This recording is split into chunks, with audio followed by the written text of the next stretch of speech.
My test. Okay, good evening, everyone. This is my first time to talk about in America regarding what was my journey coming over. And so, if you do not understand, bear in mind that I was born and raised in the Philippines. I lived through the 20-year regime of the former President Marcos. So, I will give you the scenario first. He was the 10th president, elected in 1965. He defeats one of the greatest president in the Philippines, the President Macapagal, way back in 1965. The President Macapagal, before he left, before he was defeated, Philippines was number 2 in the economy, the whole Asia.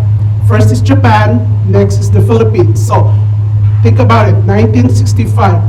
Then Marcos, during his first term, this is the president who ruled the country in martial law regime. Okay. His second term, somebody ran over, he said that, okay, we're going to be a progressive country. So he put up a lot of infrastructures. But people think like, okay, this is a very good president because he's for the people. But behind the scene, he was already cultivating a lot of his cronies. Later on, becomes one of the richest families in the Philippines. So the second term he ran, people was already noticing a lot of discrepancy. Then he uses International Monetary Fund because Philippines are borrowing money.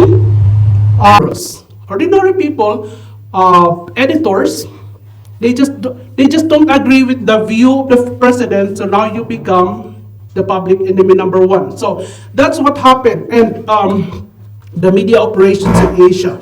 1976, 2 church publications. He said in 1976. We don't want these bishops and all these people, Catholic activists. So the Signs of Times that published weekly by the Association of Major Religious Superiors in the Philippines, one of the largest Catholic organization at that time. They documented 15,000 political prisoner tortures, and the president said, I don't want them. Close this Sign of Times. And then the communication, which is the Jesuits, another Catholic organization, we don't want this. Close it. When he said close it, because we are under martial law, and it's governed by the president and the military, you can't do anything. Seized everything, seized all your assets and everything, freeze, done, you're gone, thrown into jail. So all those tortures of those people, that was the start of his absolute power. In November 1976, an expulsion of the Associated Press Bureau Chief Arnold Sachin, he said, I don't want you here in the Philippines. 1977, one of the correspondent for Far Eastern Economic Review and Washington Post seized the visa, leave the country. So it was an absolute power, and it was really scary that time. And the exodus of people leaving the country, we call them the cream of the crop, started to leave. The professionals, the doctors. And I still remember when my mother said 1975. My mom has a business, small business owner. My dad too. They say we cannot open our business anymore. We need to close it. The gap of the rich and the poor are really, there's no more middle class. It's like, and sad to say, until now, people doesn't realize that once the socialism really root in the country, it takes years and years and years and years until now. There's the rich and the rich and the poor and the poor. And it's, if you see in 8 other countries that are more into socialism, this is what you will see. There are areas that's only for tourists. This is really true. Even in my country, even right now, if I go there, if I know I'm local, but if I go to they call it, this is catered. This area are catered for people that are vacationing with money. You can have everything you want, but don't go out into the slum areas. You're going to be robbed. Until now. And this is why I have the courage to talk, because I hope it's not going to happen here. And I'm just going to look at what will happen to the youngs that will be the future leaders in this country. And the poverty, before Marcos, there was 4 out of 10 families that are poor. When he ran the country, 7 out of 10 are poor. The wages, let's talk about it. 1962 to 1986, the daily wages of the Filipino agricultural workers declined 30%. In 1972, the farmers earned 42 pesos per day. In 1986, before he left the country, he was forced to leave the country, it was only 30 pesos a day. So you can just imagine how the Filipino live poorly. And the skilled and unskilled workers, the daily wages, during the Marcos era, in 1972, skilled workers earned 127 pesos a day, and the unskilled, 89 pesos a day. In 1986, so you just imagine how many years back, the skilled workers earning 35 pesos a day, from 127 to 35, unskilled from 89 to 23 pesos a day. So you can just imagine how wide. So there's no more middle class. Middle class is erased totally. The prices of goods, according to Consumer Price Index in 1962 to 1985, especially the year that is the height of the martial law, what cost in 1976 100 pesos is 300 pesos in 1986. And imagine, you say, it's example, you buy this for 100 pesos in 1976. In 1986, this will cost you 300 pesos.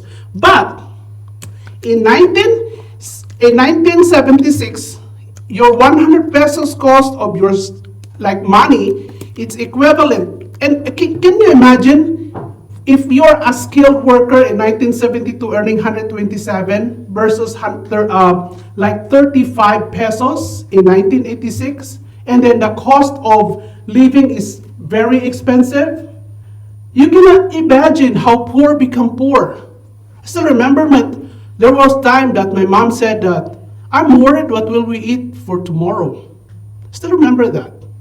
And there was one time that my dad said we don't have money to buy rice. And rice in the Philippines is the main commodity. If you don't have rice, you go hungry. And I still remember that when I was in elementary, that my mom said that we have to ration our food because I don't know if we will have food next week. And imagine that. And I still live in that. I still remember that. And that was in the height of the martial law and the international debt. In 1961, Philippines only have 0.36 billion debt, but in 1986 was 28.26 billion. And the question for the Filipino people is, where's the money? But you can see the lifestyle of the kids of Marcos before. He sent his kids in the United States. They were in Harvard. $10,000 a month. That was their allowance. Yet the Filipino people were all hungry. 80%. During the martial law, there was only 81 families, cronies, very close to the president, that becomes the richest families in the Philippines. Out of those millions of people, because they were close to him. He gave them all the benefits. So the inflation was 14.9 in 1972. 1977, 13.2, 1981 to 1986, the inflation of the money is 18.9%. The money become like, like nothing. Until now, $1 is equivalent to 47 pesos. 47 times folded. That's how until now. So can you imagine what will happen if United States will become a socialist country gearing towards communism? It's dangerous. This is just and then when the people, the skilled workers, doctors and engineers leave the country, I still remember the exodus of people going outside the country because you don't have anything. Like when I graduated in 1990, I still remember that. I graduated college. Even if you're a college graduate there, you can work in McDonald's. You're lucky you have a job. I still remember when I was in college, I would like to find a job, but nobody's going to employ me. And I have to go to the mainland 4 hours by plane, but we cannot afford the plane, so we ride a boat for 2 days. I have to go there just to find a job, leave my family, leave my mom and my dad, because you can find a job in your city. Unlike here, if you're a high school graduate, you can find a job immediately. And I always tell this to to people that I know that very close to me. You do not know how lucky you are that you live in the United States. You take your freedom for granted. I still remember a cousin of my friend, best friend, one of his cousin, one of the top students in University of the Philippines, and he attended a rally against the president. You know, the next day he was gone. Until now, nobody sees his body. Erased, just like that. The parents of those kids, very intelligent kids, gone. They're dead. But you don't know where they are. You don't have a closure as a parent, right? Can you imagine?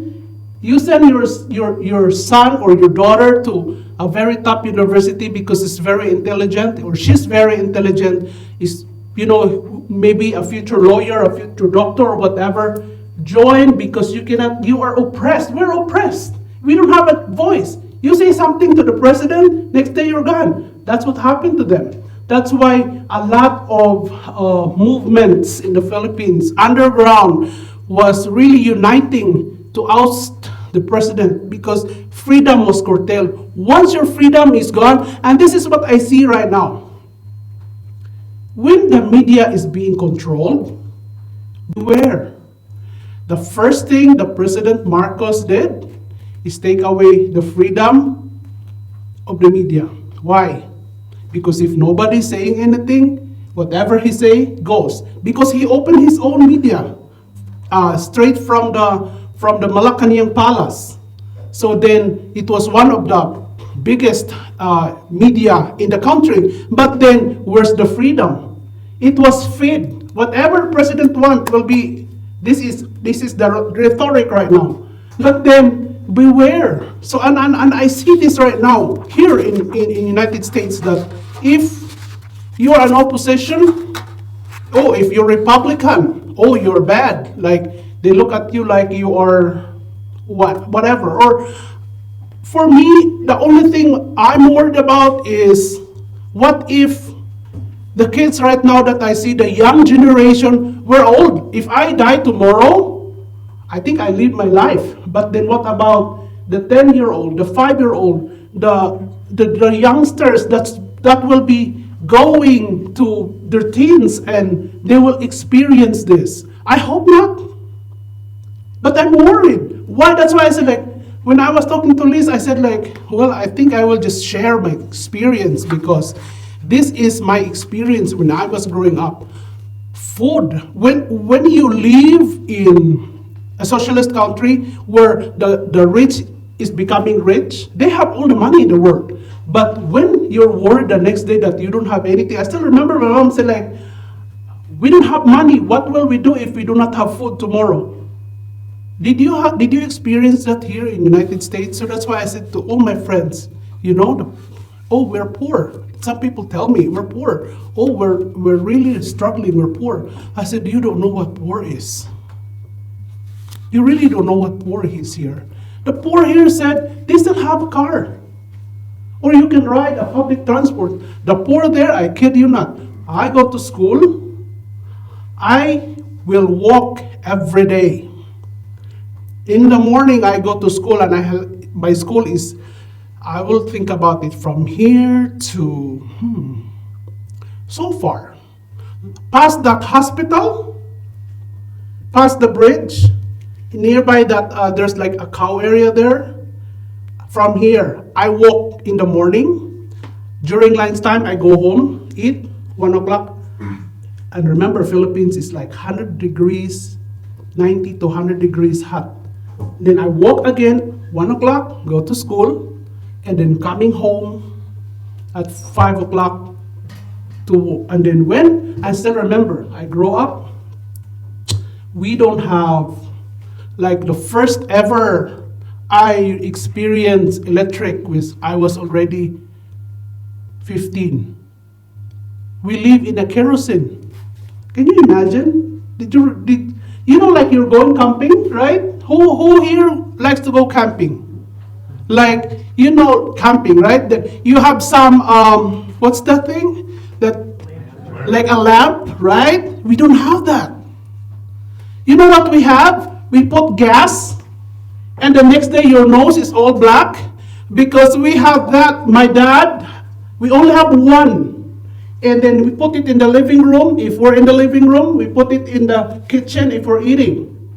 And then it's gas. And then you turn that I don't know, like a wick, right? And then we have to save it. So whenever we eat, we have 6 o'clock. You need to eat because there's still light a little bit. 7 o'clock, you need to be in the living room. And if you want to read books, like me, I have to have a candle. And that I need to save my candle for maybe last it for 5 days. Otherwise, I can't read my book. And then we have to switch off that wick because we have to save the gas. That's how I live. And when we have, when we can afford the light, I still remember it was like, wow, it's like daylight in the evening. Because I live that without it. So imagine that. And I said and then people here are complaining to me that, we are so poor of this. I said if, that's why I said one day I will have a foundation. And this is my dream. That all the young here, because I educate my son through this. I bring him to the Philippines, and I said, let's go to the orphanage, and let's feed the kids. You don't know how lucky you are that you are already growing up in the United States. And he said, like what, mommy?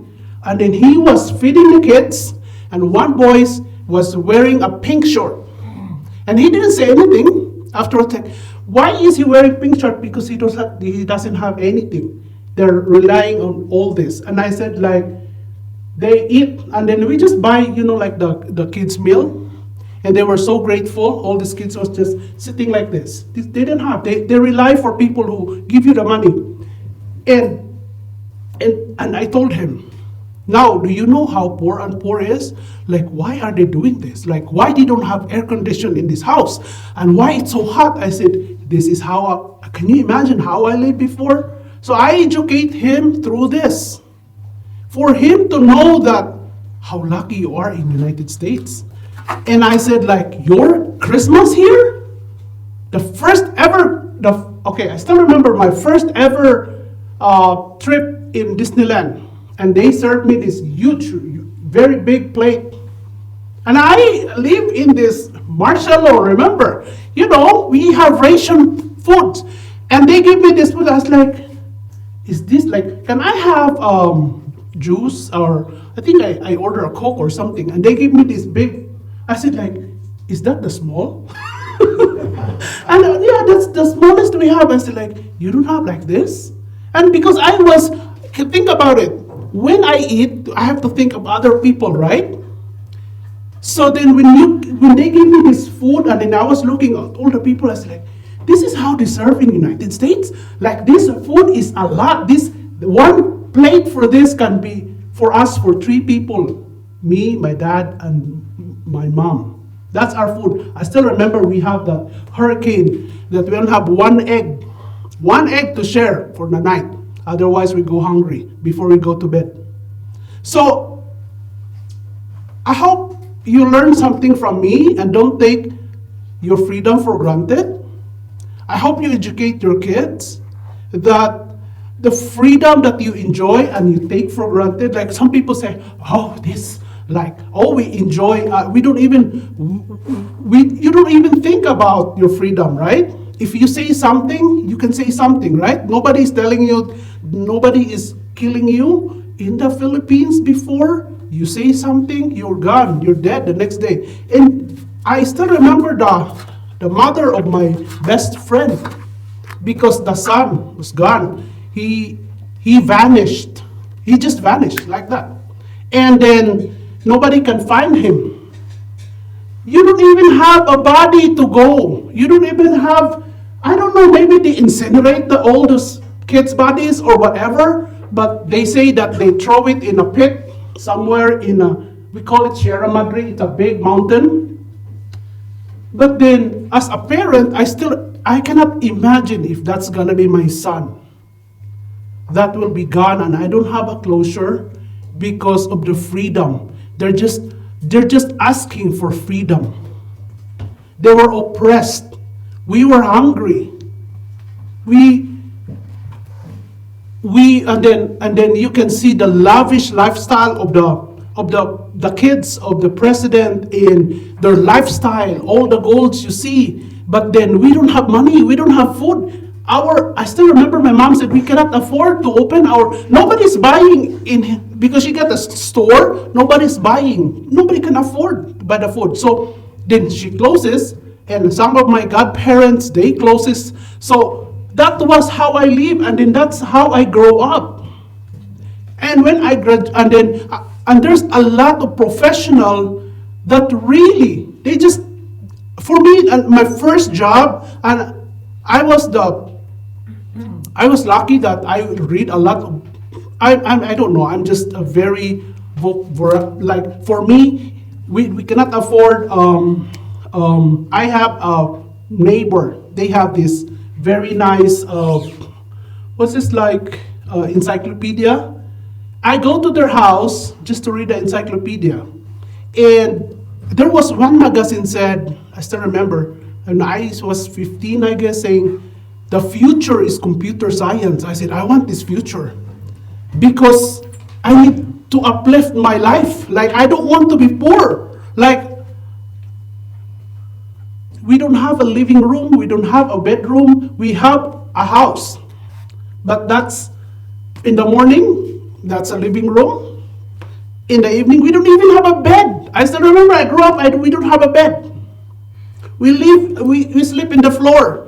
Anybody here sleep in the floor in their house? I did that years and years and years. And then that's why I said, like, when I come to United States, I said, like, I'm so thankful that this country gave me. And it's still, like, I still become very emotional. Because, you don't know what you got. You don't know what you have. And I hope that you don't take it for granted. Because one day, if this was taken away, and you will say, oh my gosh, I don't have this anymore. We cannot afford this anymore. And I don't want that, because this is my second country. I love this country. But sometimes I said, like, I don't know. I have some friends that we discuss about, that we grow up together, and say, like, we're even praying for the country. I said, like, this will be our last. We're old already. We cannot go anywhere. And I hope that the young generation now, right now, will be more aggressive and will be more educated of what happened if United States will become a socialist country. Because I kid you not, it's not fun. It's not fun. You don't have, once your voice is gone, that's gonna be long lasting. See, Marcos was ousted. He was forced to leave the country. 1986. I still remember that because I was already in high school. People were marching, millions of people marching in the street because there was an election, but he voted by everybody, so he wins, and people was not having it already. So the bishops, the cardinals, I still remember that, holding rosaries, and they say, we don't care if we are going to die today, we're going to march. Started early in the morning, and everybody was in the street. I still remember that the tanks, the president he already ordered, the general said, if they're going to the Malacanang house, anybody who will be in this area will be dead. People don't care because they're already dead. How years and years of being oppressed, you become desperate. People are marching in the street, and they wanted the president to leave. Luckily, I don't know, I forgot who's the president in the United States that time, 1986. He called the first who deflate. He leave the camp was General Ramos. He became the president later on after Aquino. So he leave and he sided with that was one of the reason why the president wasn't able to bomb the millions of people in the street, because there were like tanks in every, and my gosh, and CNN was there. They documented that one. I still remember that people were crying and people were praying the rosary, marching the street. Don't care if they're going to be dead that day, because they made a pact that night. Whatever happens tomorrow, dead or alive, we're going to the street. And because of that, but there were already a lot of assassinations. There was one that was exiled. He belongs to one of the rich family in Philippines. He was exiled in the United States, but he cannot watch anymore what's going on in the Philippines, so he come back. But the president said, I don't want you to be here. He was a senator then. But then he said, I don't care if I will be dead or alive, I will come back. You know where he was assassinated? When his plane reaches the Ninoy Aquino, he's Ninoy Aquino, but the Philippine airport, the main airport, when he descended from the plane, because before we don't have this like here in the United States that the plane will have all these tunnels, like you go into the plane, right? That you will not be in the tarmac. He was descending in the tarmac. Somebody assassinated him in front of a live television. Dead. Can you imagine? Freedom was curtailed. And who was the author of that? The president. Because he said, I don't want your face in the Philippines. And he said, I don't mind if I will be dead or alive, I will come because I cannot see. The people are suffering. And he was dead in front of, and that was one of the revolt, the starting of the most angry Filipinos that leads that EDSA revolution, which ousted the Philippine president. But 20 years regime, 2 decades, and from that 20 years, there's only few people that can last. That's why if you heard about the export of the Philippines, it's not goods. The export are people. People are going in Asia, Middle East, becoming domestic helper, maids, just to support their family. Um, there's a lot of engineers that went and migrated, doctors here. I still remember I met someone, he's a doctor, he migrated during that martial law. And I was talking to him, they live in Wanaki, and I was like, are you a Filipino? So, he's very short, and he's like, yeah, I am. And then we talk about it, and he said like, when did you come to the United States? In the 80s. We migrated because we don't have anything anymore. We leave everything. And I ask the audience right now, have you migrated anywhere? Like, you're American and you go change everything and go live in another country. It's hard. I come here, I don't even have a relative here. Only my husband's relative, of course, because he's from Wisconsin, but I don't have anybody. I have to adjust to everything. I have to make friends. And it's not fun.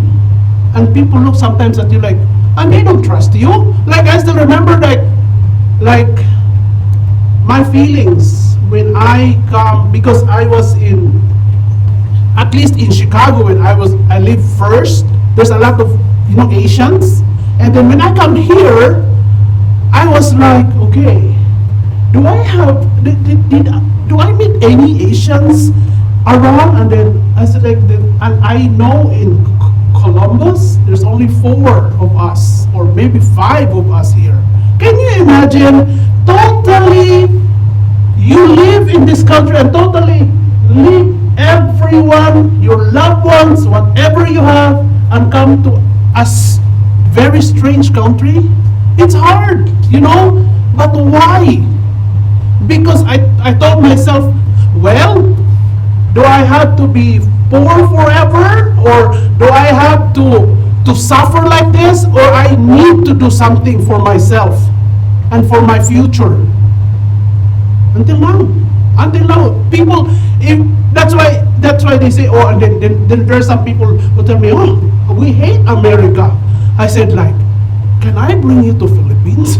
Sometimes I tell them that, like, can you live there for 2 months and see how you feel?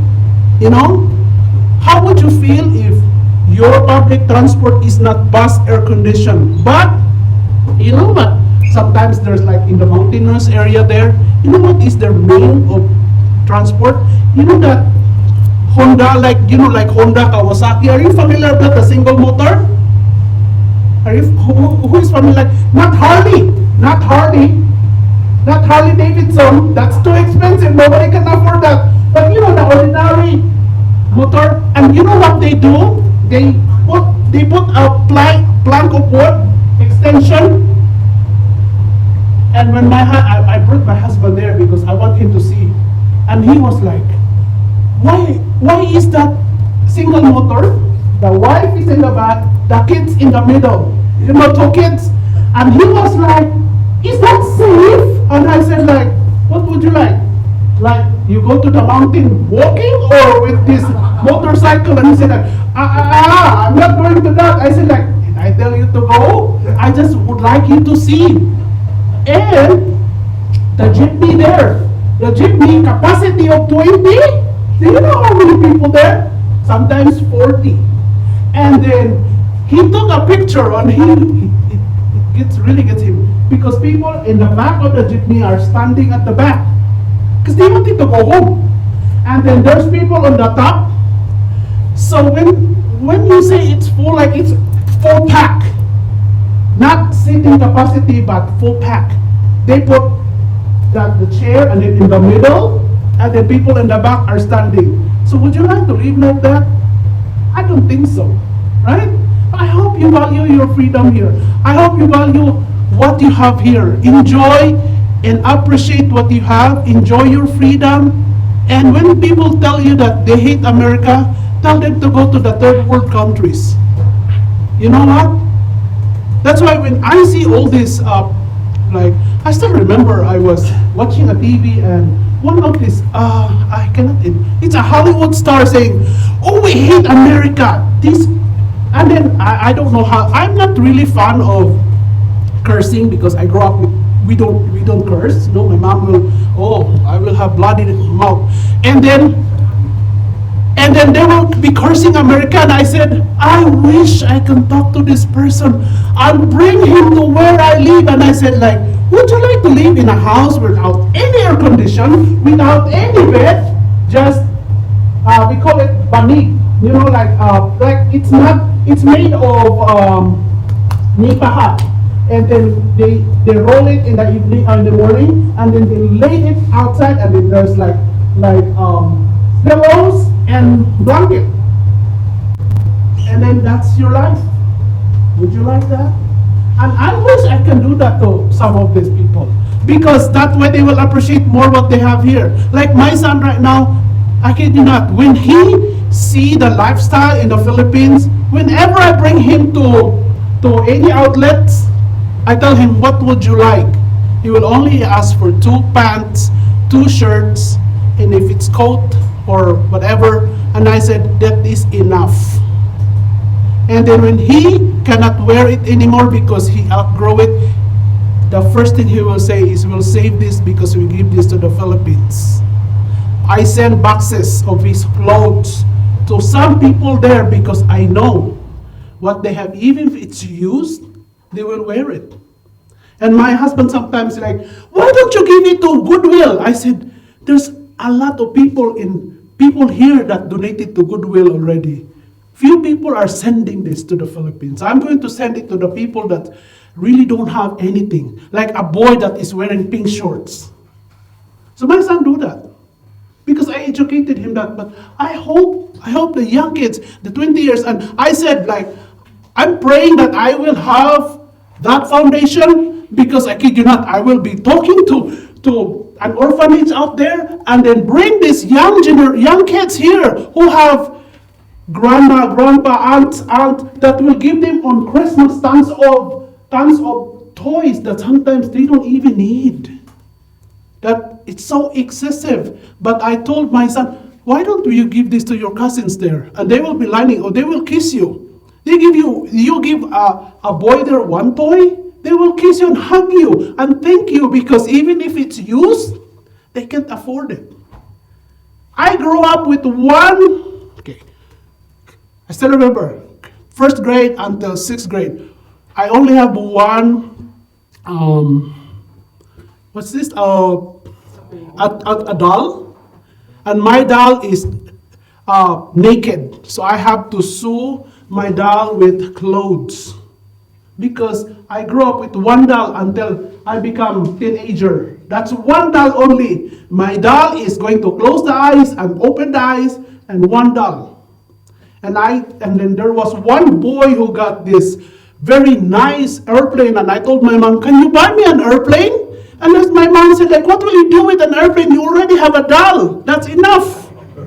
And this is really true. I only have one doll. One doll from, I think, 1st grade until I was already like you don't like any more dolls because you're a teenager already.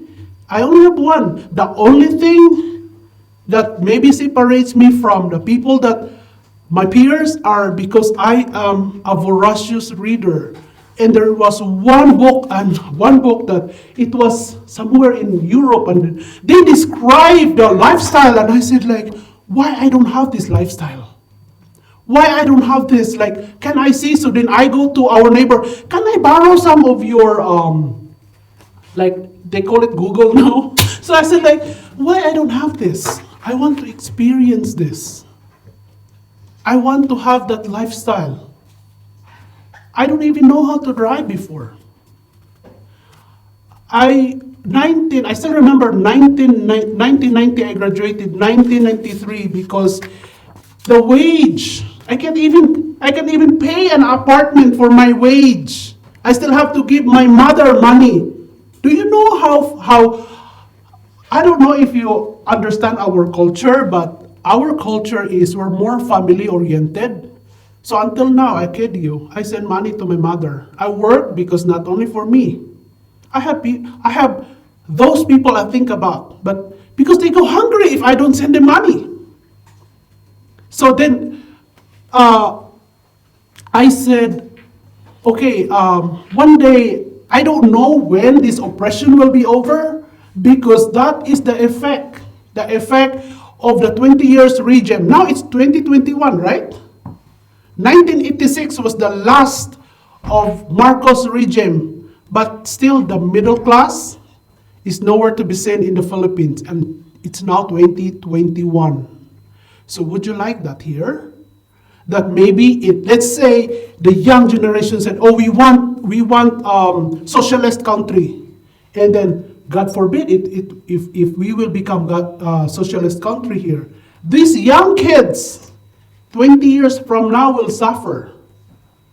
And then what will happen to the next generations of Americans and the next? Because the last of those socialists is 1986, and we're still suffering. I'm still sending money to my mother, and I still help some of my relatives until now. The $100 can feed a lot of people there. I kid you not. I have to do that. Sacrifice, I said, well, there's God, And whatever I have, I have. But for me to change, total change of country, no relatives. I have to make friends. Liz is my friend, and Rebecca, we know few people here, and of course, Cindy, but few people I know here. And some of them I know in the church. But I don't have a lot of friends. Can you imagine you live like that? I did it.